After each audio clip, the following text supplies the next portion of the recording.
Alright, so a lot of people, whenever they start playing Guild Wars 2, get really confused with all the information that they're bombarded with, especially concerning their weapons, their gear, and all the stats that are in the game. It's one of those things that new players ask me all the time whenever they start playing. It's just like, what does this mean? What is power? What is a direct strike? So what I want to do in this video is kind of go through and explain everything so that a new player can get a really good grasp on what's going on. There's a bunch of other guides out there that go over everything and explain the whole game, but I want to focus only on your equipment, your stats, and your attributes, because that is very important to get a good grasp of and understand, especially as a new player. So first things first, let's kind of go over briefly how everything kind of works. There are 5 playable races in the game. You have your humans, your Norn, your Sylvari, your Asura, and your Char. There's 9 professions that you can choose from, 3 heavy armor classes, Guardian, Warrior, and Revenant. Then you also have your medium armor classes, Engineer, Thief, and Ranger, and then finally your light armor classes, Mesmer, Necromancer, and Elementalist. So pick whatever you enjoy. All classes can function in all the different roles like support or damage and tanking and all that. Let's kind of go over your gear slots. So every character gets 6 equipment slots. That's your head, your shoulders, your chest, your legs, your gloves, and your boots. Every character also has 4 weapon slots available to them. That's 2 main hands and then 2 offhands. Also note that there are 2-handed weapons in the game as well that take up both of those weapon slots, like staves, great swords, and longbows. In addition to your equipment slots, you also get 6 accessory slots, and that includes a backpack or a back item, an amulet, 2 rings, 2 other miscellaneous accessories. There are also 3 slots for aquatic gear. Most recently, Guild Wars 2 added the relic,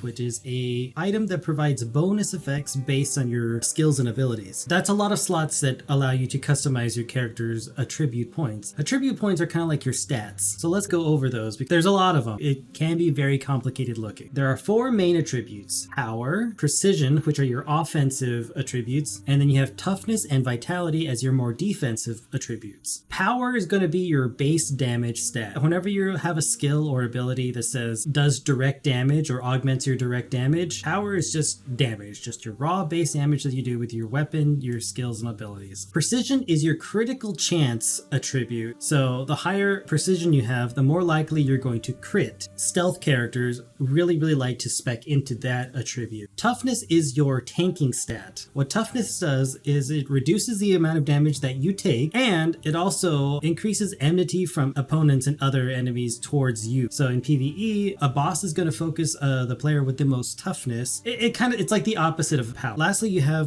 vitality, which is your other defensive stat. Yeah, vitality is a little bit self-explanatory. The more vitality you have, the more health you have in general, so it increases your health pool. Now there are secondary attributes as well, those being concentration, condition damage, expertise, ferocity, and healing power. Condition damage, expertise, and ferocity are your offensive stats, while healing power and concentration are your defensive stats. Condition damage is exactly what you think it is. More damage through poison, burning, bleeding, and all of those if you have higher condition damage. Expertise synergizes really well with condition damage because expertise is your condition duration. So the higher the expertise, the longer those stacks of bleeding and burning that you have on a target last for. So if you have a skill that puts bleeding on a target for say 5 seconds, having higher expertise will make that maybe 10 seconds or 15 seconds instead, making it a far more lethal ability. Ferocity is a complement to precision. The higher the ferocity, the more crit damage you do. So if you have a high precision and you have a high ferocity, you're going to do a lot of critical damage more often and for larger amounts. Ferocity and precision will give you those really big damage numbers that everyone really enjoys and I find very satisfying.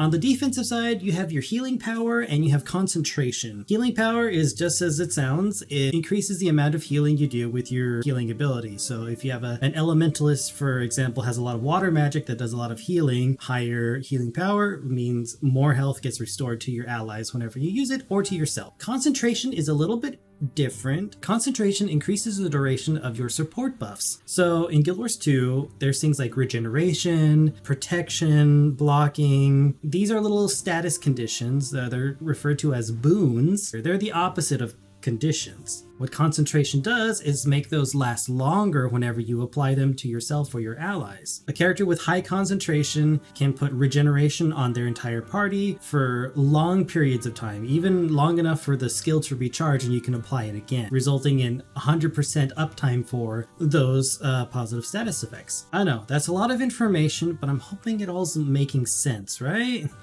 How about we go over some examples of like how you can use the different stats. For example, you can do a power DPS, which is one of the easiest combinations to acquire and use. Power DPS is going to be a set of equipment that focuses on power, precision, and ferocity. So a power, precision, ferocity stat combination is referred to as a berserker set. It means you're going to do a high amount of damage, and that's really where your focus is, just damage. And there's a lot of different combinations of builds and different classes that can do power DPS really well. If you're into more of a challenge, there's Condi DPS. That's going to be a focus on condition damage and expertise. Similar to power DPS, you want to have a third stat that'll kind of augment whatever you're going for. This is why I mean it's a little more complicated. Anything that gives you condition damage is good. Anything that gives you expertise, make sure those conditions last for a long time on an opponent is good. But you have a little bit of leeway with your other stat. Maybe you want to do some concentration because you want to bring some support skills that'll benefit your condition damage. Or maybe you want to bring in some precision so that maybe you have a build that focuses on critical chance, which increases your condition damage. There's all sorts of different combinations. And if you're more inclined to be a healer, remember anything with healing power and concentration is kind of the stat that you're going to go for. I have a quick heal guardian, for example. So my job is to heal my party, but also provide the beneficial stat quickness to my party. Quickness increases the attack speed of everybody affected by. So I want high concentration to make sure that that quickness lasts for as long as possible on myself and on my party. I also want to have a decent healing power, so when my allies take damage, I can heal them back to full health. Now, I kind of hope that explains a lot about what goes on for the attributes. And again, another reminder that you have your 6 armor slots, but you also have your 6 accessory slots. So, especially if you're leveling up and kind of going through the game for the first time, you may not get access to all the things that you want right away. So pick up a ring maybe, or do a little bit of exploration, or maybe even purchase it off the marketplace.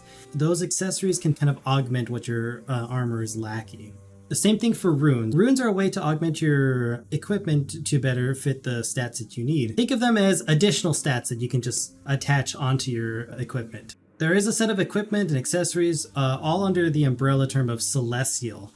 Celestial is a nice flat boost to all of your attributes, and what I recommend for new players who are still struggling to figure out what they would like and what they want to focus on. Anyway, I hope that helps. Feel free to ask me any questions. I stream Guild Wars 2 every Thursday. I have a Discord. Links are in the description if you want to know more. I'm going to try to make some more videos like this. And yeah, anyway, happy adventuring Interior.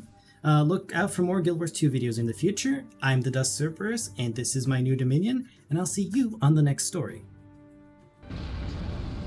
Now, we struggle to hold our ground. We've been defeated, driven back, broken, but we will not surrender.